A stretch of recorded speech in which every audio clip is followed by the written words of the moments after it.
हाँ, कैसे हैं आप लोग? कैसी चल रही है पढ़ाई? अच्छे से पढ़ाई करते रहिए, ठीक है।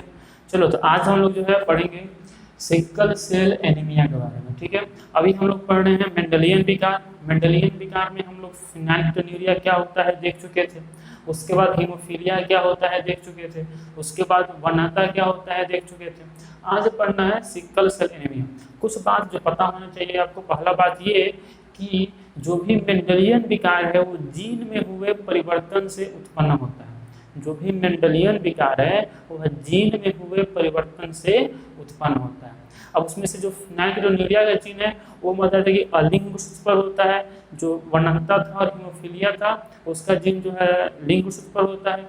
इसका जीन जो है ये भी होता है अलिंग गुणसूत्र पर, ठीक है। और दूसरा बात ये पता होना चाहिए कि जो भी मेंडेलियन विकार होते हैं वो सभी बीमारियां जो होती हैं मेंडेलियन विकार वो सभी के सभी अप्रभावी रोग हैं।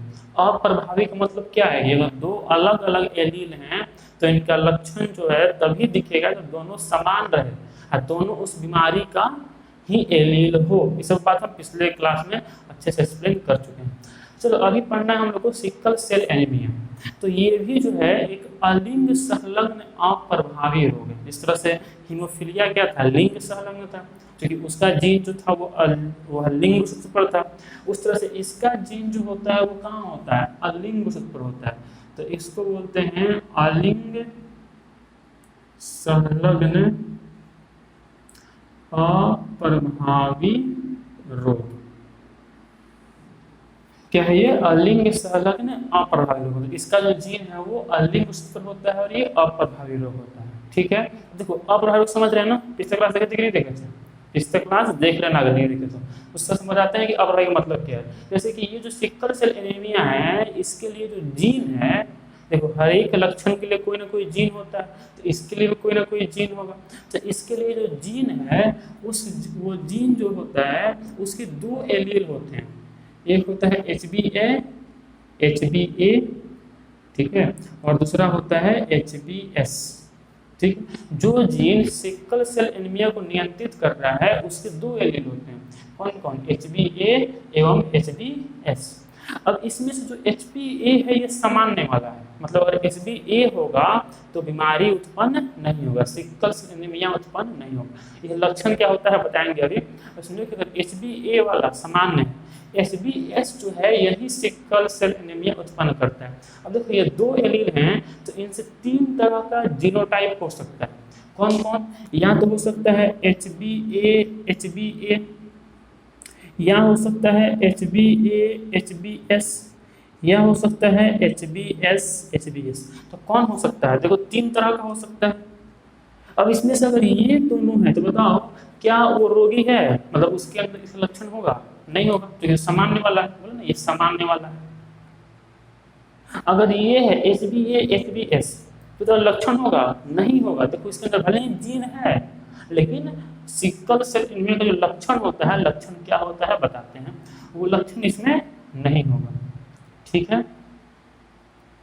और HbS क्यों नहीं होगा? क्योंकि यहाँ बोले ना ये अप्रभावी है। जो भी इसका एलील होता है वो अप्रभावी होता है, तो दूसरा वाला प्रभावी हो जाएगा। और ये वाहक तो है, मतलब उसके अंदर इसका एलील तो है मतलब, लेकिन ये रोगी नहीं है। अगर हम बात करें HbS, HbS तो HbS, HbS जो है ये रोगी है, क्योंकि इसमें दोनों एलील जो है वो सिकल सेल एनीमिया वाले हैं। तो यही होता है, इसके जो एलील होते हैं, जीन होते हैं, दो एलील होता है HbA, HbS, और ये अप्रभावी रोग है। मतलब लक्षण तभी दिखाई देगा जब दोनों के दोनों सिकल सेल एनीमिया के ही एलील। बात समझे? फिर सुन लो। सिकल सेल एनीमिया एक मेंडेलियन विकार है और मेंडेलियन विकार में से भी ये एक अलिंग संलग्न अप्रभावी रोग है। मतलब इसका जीन होता है अलिंग गुणसूत्र पर, पहली बात। और दूसरी बात कि यह अप्रभावी रोग है। जो इसका जीन है उसका दो एलील होता है, एक होता है HbA, एक होता है HbS। HbA सामान्य वाला है, HbS बीमारी उत्पन्न करने वाला है। अगर दोनों HbA है तो रोग उत्पन्न नहीं होगा, HbA, HbS है तो रोग उत्पन्न होगा कि नहीं होगा? नहीं होगा, क्योंकि दोनों में से ये अप्रभावी हो जाएगा ना। रोग उत्पन्न कब होगा? जब दोनों HbS वाला ही हो, ठीक है। तो ये बात था। अब इसमें बात यह है कि आखिर लक्षण क्या होता है, ठीक है, क्या लक्षण। देखो इसमें कुछ बात और है जो एनसीईआरटी में लिखा हुआ है, और वो हम अभी अगर बोलेंगे समझ नहीं आएगा, क्योंकि वो बात जो है जो नेक्स्ट चैप्टर है हम लोग का वंशागति का आणविक आधार उससे संबंधित है, ठीक है, जो कि उसमें बात है कोडोन का और उस चीज़ का। अब जो पहली बार मतलब सीक्वेंस को फॉलो कर रहा है 1 2 3 4 5 चैप्टर, तो ये 5th चैप्टर है। इसके बाद जो चैप्टर है उसमें वो सब बात क्लियर होंगी जो बात इसमें लिखा हुआ है। इसलिए अभी के लिए इतनी ही बात याद रखिए, जब हम वो बताएंगे कोडोन पढ़ाएंगे वहाँ पे, तो वहाँ फिर से इसका हम जिक्र करेंगे। हालांकि अगर एग्जाम में आता है जितना अभी बता रहे हैं उतना लिख दोगे तो काफ़ी ये नंबर मिल जाता है। अच्छा ठीक है, तो सिक्कल सेल नंबर क्या बताएं कि यह एक मेंडेलियन विकार है, अलिंग संलग्न अप्रभावी रोग है। इसके जीन के 2 एलील होते हैं, HBS। अगर दोनों HBA है तो उसमें रोग उत्पन्न नहीं होगा, HBS है तभी रोग उत्पन्न नहीं होगा, दोनों HBS है तभी रोग उत्पन्न होगा। अब इसमें होता क्या है, इसके नाम से समझ में आ जाएगा इसमें क्या होता है। नाम क्या है इसका, दात्री कोशिका अरक्तता। वियर्ड नेम ना। देखो सिकल सेल एनीमिया, सिकल मतलब क्या होता है, दात्री, दात्री मतलब हंसुआ, हंसुआ, हंसुआ समझते हैं, हंसुआ नहीं समझते, गांव में नहीं होता है हंसुआ, गांव में ही तो होता है, ऐसे होता है हंसुआ। देखिए हंसुआ देखिए, ऐसे घास काटते हैं इससे, ऐसे ऐसे पकड़ते हैं और घास काटते हैं, तो इसको बोलते हैं हंसुआ, हंसिया भी बोल सकते हैं। हिंदी में बोलते हैं दात्री, अंग्रेजी में बोलते हैं सिक्कल, ठीक है। तो ये हमारा हंसुआ है। तो इसमें क्या होता है कि जो आरबीसी का आकार है वो हंसुए का आकार, दात्री के आकार का हो जाता है, सिक्कल के आकार का हो जाता है। आरबीसी जनरली किस शेप का होता है, आरबीसी जनरली द्विअवतल होता है, ये होता है आरबीसी का शेप, ठीक है, द्विअवतल बाइकनकेव शेप होता है। कैसा होता है ये, द्विअवतलाकार, ठीक है, बाई कॉन्केव शेप होता है, द्विअवतलाकार होता है। लेकिन सिकल सेल एनीमिया में क्या होता है कि सिकल सेल एनीमिया में जो है आरबीसी का आकार बदल के दात्री के आकार का ऐसा हो जाता है, इस आकार से इस आकार का। तो इससे क्या रिजल्ट होगा, इसका क्या दुष्प्रभाव होगा, दुष्प्रभाव इसका ये होगा कि इसको ये समझो कि आरबीसी करता क्या है। तो आरबीसी हमारे शरीर में O2 एवं CO2 का परिवहन करता है। हम लोग सांस ले रहे हो जा रहा है फेफड़ा में, और फेफड़ा से उस हवा को पूरे शरीर में कौन ले जा रहा है, आरबीसी ले जा रहा है। कौन ले जा रहा है, आरबीसी ले जा रहा है। तो आरबीसी के अंदर O2 और CO2 भरा होता है और वहीं उसको लेकर जाने का काम करता है हवा को, ठीक है, मतलब ऑक्सीजन को ले जाता है ऊतकों तक, और ऊतक से फिर जो CO2 बन रहा है उसको लेकर आता है फेफड़ों तक, ठीक है। बाकी ये सब विस्तार में क्लास 7 में पढ़ना था, उसको हम वीडियो करके डाले हो इस चैनल पे, नहीं भी डाले हो तो देखना मिल जाएगा, उसमें डाल देंगे, ठीक है। 11 का टॉपिक है ये कि कैसे आरबीसी जो है वो O2 एवं CO2 का परिवहन करता है। खैर इतना याद रखो कि आरबीसी क्या करता है, O2 एवं CO2 का परिवहन करता है। अब O2 एवं CO2 का परिवहन करता है आरबीसी, हाँ, तो इसीलिए आरबीसी के अंदर केंद्रक भी नहीं होता है। हम लोग पता है ना कि हर एक, जान लो थोड़ा सा बात और, कि हर एक कोशिका के अंदर केंद्रक होता है, लेकिन आरबीसी के अंदर केंद्रक नहीं होता है। कहीं नहीं होता है कि आरबीसी को अधिक से अधिक O2 एवं CO2 का परिवहन करना है, इसलिए इसके अंदर केंद्रक नहीं होता है। चाहिए अधिक से अधिक जगह हो और जगह का उपयोग हो O2 एवं CO2 के परिवहन करने के लिए।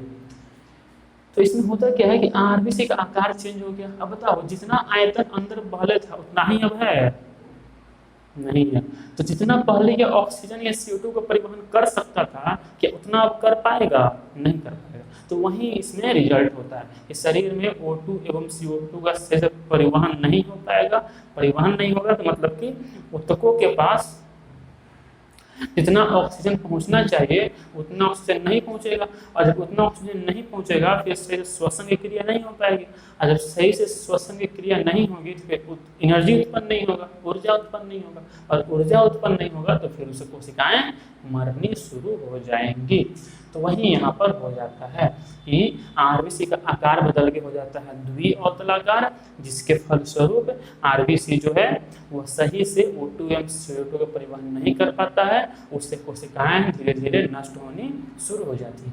अब इसको या तो स्क्रीनशॉट ले लो, ठीक है, हालांकि नोट्स भी हम बोले हुए हैं तो कुछ दिन में जब कोर्स कंप्लीट होगा तभी नोट्स मिल जाएगा, लेकिन बेहतर है कि स्क्रीनशॉट ले लो, खुद से नोट्स बनाना। इसका जो मेन बातें यहाँ हम लिखे हुए हैं, आपको इन सब बात को जोड़ के और एक पैराग्राफ 3, 4, 5, 6, 7 लाइन का जितना का बन सके उतना का पैराग्राफ बनाना, ताकि एग्जाम में आओ तो लिख सको। एक बार रिवाइज कर लो फिर से। सिकल सेल एनीमिया, जो बात हम बोल रहे हैं, जो की पॉइंट है, जो मेन बात है, वो लिखते रहो ना हो तो, और बाद में सब कुछ जोड़कर नोट्स बना लेना, ठीक है।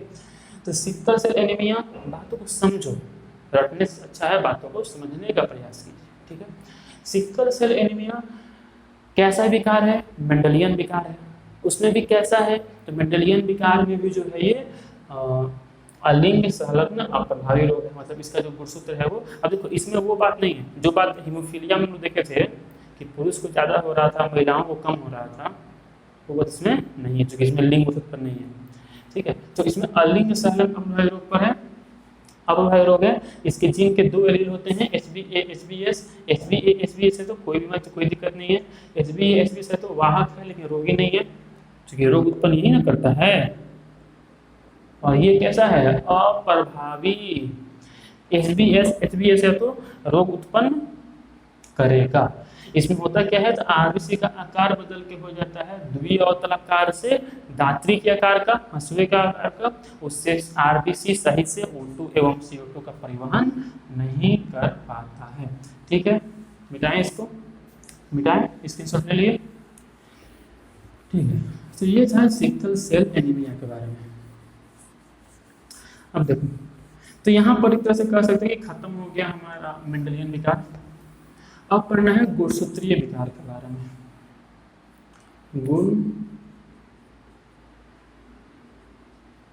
गुणसूत्रीय विकार, ठीक है। Chromosomal disorder. देखो उसमें हम लोग क्या देखे थे, तो आप राइटिंग संभाल लेना, ठीक है, थोड़ा राइटिंग संभाल लेना। गुणसूत्रीय विकार, उसमें हम लोग क्या देखे थे मेंडेलियन विकार में? उसमें हम लोग ये देखेंगे कि वो जो होता है जीन में हुए परिवर्तन से उत्पन्न होता है, ठीक है। यहाँ पर देखो नाम ही है गुणसूत्रीय, यहाँ गुणसूत्र की संख्या में परिवर्तन हो जाता है। नॉर्मली इंसान के अंदर कितना क्रोमोसोम होता है? 46, 23 जोड़ा। अब उसमें से क्या होता है, एक मिनट, किसी का फोन, तो नॉर्मली इंसान के अंदर कितना गुणसूत्र होता है? 46, 23 जोड़ा। उसमें से कभी कभी क्या होता है कि एक गुणसूत्र बढ़ जाता है या एक गुणसूत्र घट जाता है, मतलब गुणसूत्र की संख्या में चेंजिंग हो जाता है, परिवर्तन हो जाता है। और गुणसूत्र की संख्या में हुए परिवर्तन से जो विकार उत्पन्न होता है उसी को कहते हैं गुणसूत्रीय विकार। ये 2 तरह का हो सकता है, या तो हो सकता है एन्यूपोलवाइडी, ठीक, मतलब ये 2 तरह से गुणसूत्रीय विकार जो है 2 तरह से उत्पन्न हो सकता है। एन्यूपोलवाइडी, एन्यूपोलवाइडी, या हो सकता है पॉलीपोलवाइडी, या हो सकता है पॉलीपोलवाइडी, ठीक है। इसको बोल सकते हैं असुगुणिता और इसको बोलते हैं बहुगुणिता, ठीक है। गुणसूत्रीय विकार क्या है समझे, कि गुणसूत्र की संख्या में हुए परिवर्तन से जो विकार उत्पन्न होते हैं उन्हें कहा जाता है गुणसूत्रीय विकार। 2 तरह के हो सकते हैं, या तो हो सकते हैं एन्यूपोलवाइडी या हो सकते हैं पॉलीपोलवाइडी। एन्यूपोलवाइडी क्या है, तो अगर गुणसूत्र की संख्या में एक वृद्धि हो जाती है या एक घट जाता है तब उत्पन्न होता है एन्यूपोलवाइडी। अगर मान लो क्रोमोसोम एक बढ़ जाए या एक घट जाए तो उस घटना को क्या कहते हैं? एन्यूपोलवाइडी। और अगर क्रोमोसोम का पूरा एक सेट अधिक हो जाए, मतलब क्रोमोसोम मान लो कि 46 है, मतलब एक केंद्रक में 46 है, 2 केंद्रक बन जाए, अब कोशिका द्रव्य विभाजन नहीं हो तो एक ही कोशिका के अंदर दो न्यूक्लियस हो गया, क्रोमोसोम का 2 सेट हो जाएगा, उसको कहेंगे पॉलीपोलवाइडी। बात समझे, अगर क्रोमोसोम में एक क्रोमोसोम बढ़ जाए या घट जाए ठीक है, 46 से 47 हो जाए या 45 हो जाए उसको कहेंगे एन्यूपोलवैडी। अब क्रोमोसोम में पूरा एक सेट ही बढ़ जाए, क्रोमोसोम मान लो कि डबल ट्रिपल हो जाए, ठीक है, उसको बोलते हैं पॉलीपोलवैडी। ये क्यों होगा? क्योंकि हम लोग को पता है कोशिका द्रव्य कोशिका विभाजन एक चैप्टर था कि पहले होता है केंद्रक का विभाजन, तब होता है कोशिका द्रव्य का विभाजन। तो अगर मान लो कि कोशिका में जो केंद्रक है वो विभाजित हो जाए लेकिन कोशिका द्रव्य विभाजित नहीं हो तो क्या होगा? एक ही कोशिका में दो केंद्रक हो जाएंगे, तो क्रोमोसोम मतलब दोगुना हो गया। तो इस घटना को बोलते हैं पॉलीपोलवैडी। दोगुना तिगुना कुछ भी हो सकता है। जनरली ये चीज पौधों में पाया जाता है। देखो सब बात इंपॉर्टेंट है, हम बोल रहे हैं ये आता है एन्यूपोलवैडी किसे कहते हैं, पॉलीपोलवैडी किसे कहते हैं, ठीक है। तो ये इसमें क्या होगा? एक क्रोमोसोम बढ़ जाएगा या एक क्रोमोसोम घट जाएगा, उसको बोलेंगे एन्यूपोलवैडी। अगर क्रोमोसोम का पूरा एक सेट बढ़ जाए, ठीक है, या दो सेट बढ़ जाए, ज्यादा हो जाए क्रोमोसोम एकदम, तो उसको बोलते हैं पॉलीपोलवैडी। ये कहाँ देखने को मिलता है? पौधों में। पौधों में पॉलीपोलवैडी के द्वारा जो है अलग अलग किस्म उत्पन्न किया जाता है। मान लो कि धान का हजारों किस्म है, गेहूं का हजारों किस्म है ना, हजारों, हाँ हजारों, पढ़ना है चैप्टर में। तो वो जो हजारों किस्म हैं उसमें से कुछ मानव जनित हैं, मतलब कुछ कुछ किस्म को मानव उत्पन्न किया है, तो कहीं ना कहीं पॉलीपोलवैडी का बहुत अहम योगदान होता है नए तरह नए किस्म का जो है पौधा उत्पन्न करने में। नए किस्म का गेहूं का पौधा या नए किस्म का जो है सो धान का पौधा उत्पन्न करने में जो है पॉलीपोलवैडी का यूज किया जाता है। ये हम लोग को यहाँ नहीं पढ़ना है, हम लोग को पढ़ना है एन्यूपोलवैडी, ठीक है। एन्यूपोलवैडी में ये बात लिख लेना, जब हम बोलेंगे उतना बात या तो वीडियो को पॉज करके पॉज करके तो नहीं हो पाएगा, तो जिस तरह से हो स्क्रीनशॉट लेके या फिर क्लास के बाद में, ठीक है, जैसे भी हो इसको लिख लेना। अब है बात एन्यूपोलवैडी। एन्यूपोलवैडी में हम क्या बोले कि एक इसमें क्या बोले कि अगर गुणसूत्र का एक समुच्चय अधिक हो जाए, समुच्चय पूरा एक जो उसका ग्रुप है वो ज्यादा हो जाए, ये क्यों होगा? तो केंद्रक विभाजन हो जाएगा और कोशिका द्रव्य विभाजन नहीं होगा, तब पॉलीपोलवैडी उत्पन्न होगा। और एन्यूपोलवैडी कब उत्पन्न होगा? एन्यूपोलवैडी तब उत्पन्न होगा जब एक गुणसूत्र बढ़ जाएगा या घट जाएगा, तब उत्पन्न होता है एन्यूपोलवैडी। ये पौधों में देखने को मिलता है, हम लोग बेसिकली ये पढ़ना है। इसका एग्जाम्पल अगर देखा जाए जो हम लोग को पढ़ना है अभी, डाउन सिंड्रोम, लिख लो इसको, लिख लो अभी लिख लो, डाउन सिंड्रोम, अभी हम लोग पढ़ेंगे इसको one by one. Turner syndrome, Klinefelter syndrome,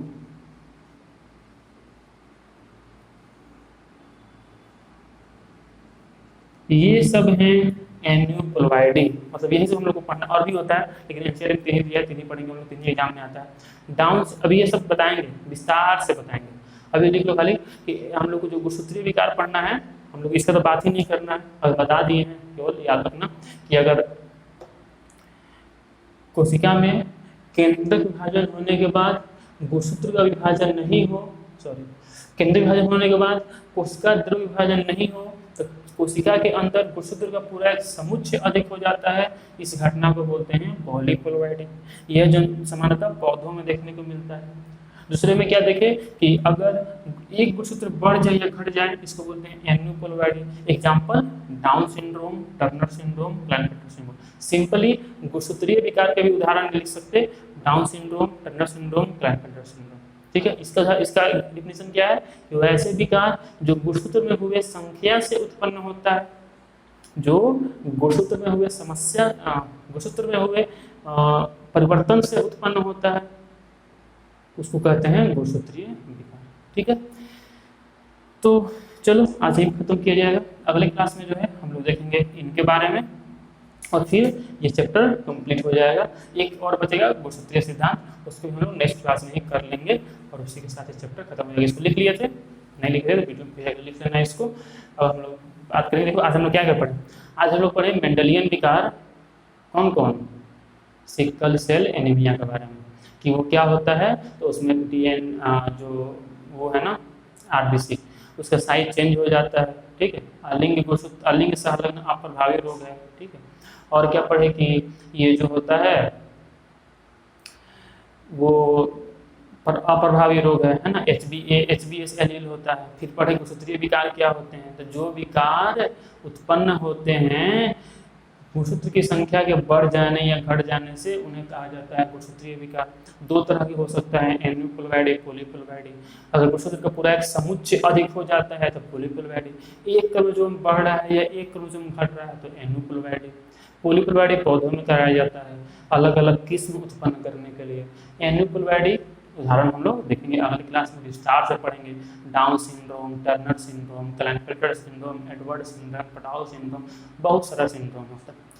तब तक के लिए पढ़ाई करते रहो अच्छे से, ठीक है। और टेंशन ले लो कोर्स का, कोर्स मेरी जिम्मेवारी है, कंप्लीट हम कर देंगे। बस जितना हम बता रहे हैं उसको नोट्स बनाते रहो बढ़िया से, और बढ़िया से उसको रिवीजन करते रहो, ठीक है। तो अब मिलेंगे अगली क्लास में, तब तक के लिए अच्छे से पढ़ाई करते रहो। बहुत बहुत धन्यवाद।